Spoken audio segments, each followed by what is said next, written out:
people that see me driving down the street, I'm sorry. I'm really sorry. I hope your neck's okay. Yeah, this is gonna be fun. Oh, no, no, no, no, no, no, no, don't.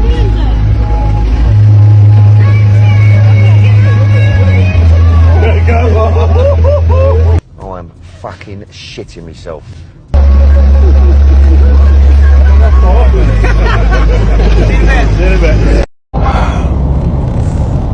Is it just me, or do y'all ever just like to lay back and relax while you're driving? This is what I can't stand about Mustang guys. They come out here, they put bald fucking tires on their cars, they think they're fucking fast, and they have stock motors. Oh my god! Is that a supercharger? Oh my god!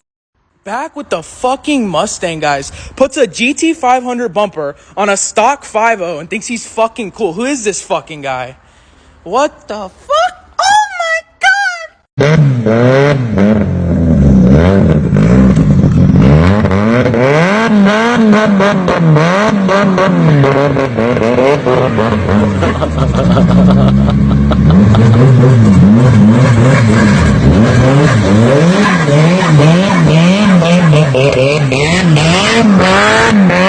My day be so fine that boom. Morning.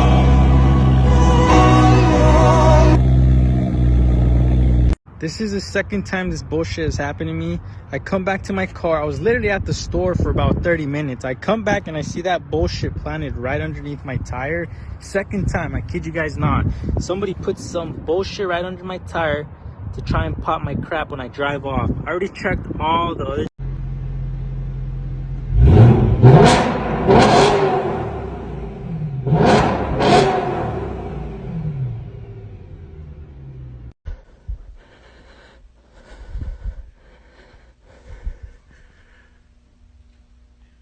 Next question.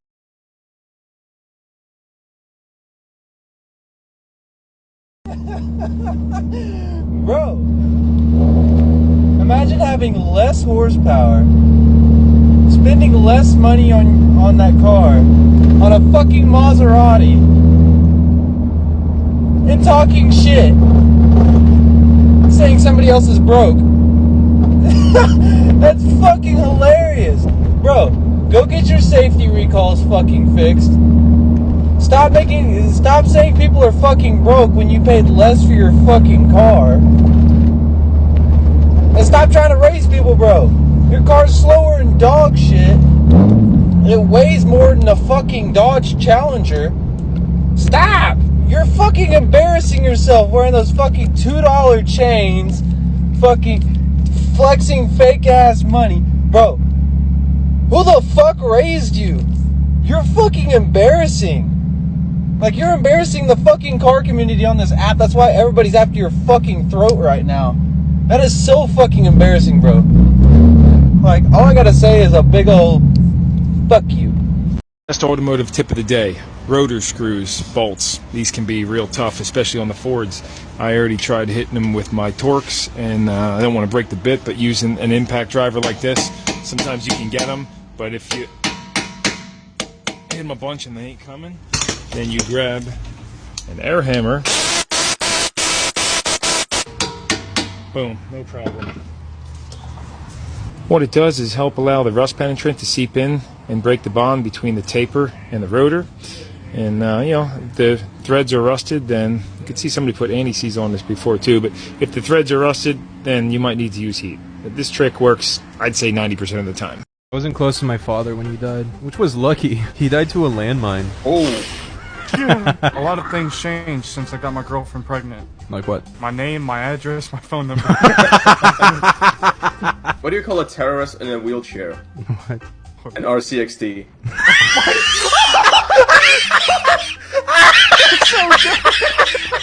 I got a joke. Yeah? So, you walk into a bar, and there's just a line of people waiting to punch you in the face.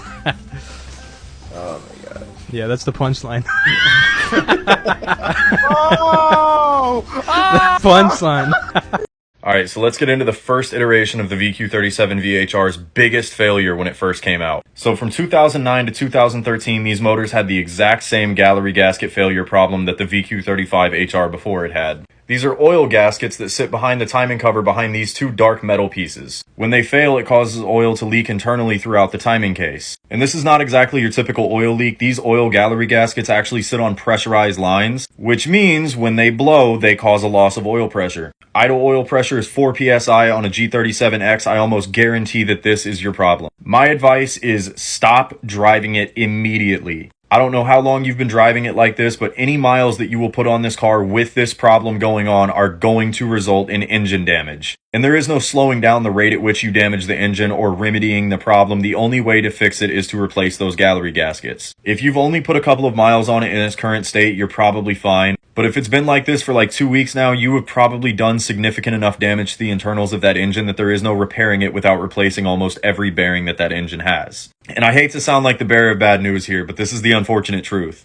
Anytime you're running with this low of oil pressure at idle on these engines, it's not a good sign. The factory service manual states that you should be at least at 14 to 15 psi at idle, but in my experience, every healthy VQ I've seen has been able to push 30 psi at idle almost every time. As for how the repair job goes on these, it's not that bad. It is really fucking time consuming. You've got to pull off every accessory that sits on that motor, and you've got to rip off that front timing cover to get to these. I've actually seen a couple people replace these without removing any of the timing components such as the chain or the tensioners or anything, but it's kind of like doing a rear main seal whenever you're doing a clutch job. It's one of those things that you might as well do it while you're in there. If you've got that front timing case torn apart, you might as well just go ahead and replace the chain and tensioners and water pump and whatever else you can find that you can replace in there. Because as with anything, they wear down too. Those components may very well be nowhere near on their way out yet, but I always spend the extra money and replace them while I'm in there just so I don't have to go and tear it apart twice. But, moral of the story, any driving that you do while the motor is in this state will result in permanent engine damage, so stop driving it right now. Get that thing in your driveway and replace those gallery gaskets. You should be fine if you haven't driven it a whole lot like this. And as a general rule of thumb for anybody watching this with a VQ35HR or a first-gen VQ37 VHR, take this as a future note of reference if you have not experienced this problem yet. If you do, and you notice that your oil pressure has just dropped out of nowhere,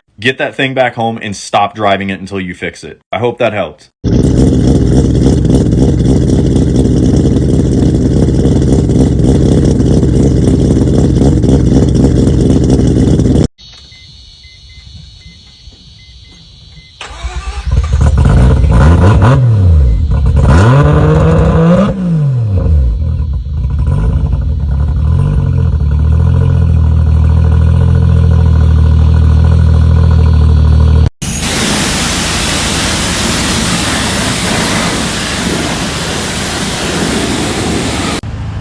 Finally, about time for my update video, I think.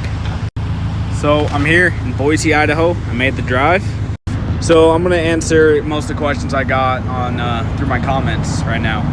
The worst part of the drive was Colorado. It was the most bitter cold. The best part of the drive was Texas because it was the only time it was warm. I beat the weather, completely beat the weather. Then I caught COVID. I survived, we're good now. I'll throw together a little compilation of some of the videos I took. Get me on to squeaky clean now. 30 hours of bugs.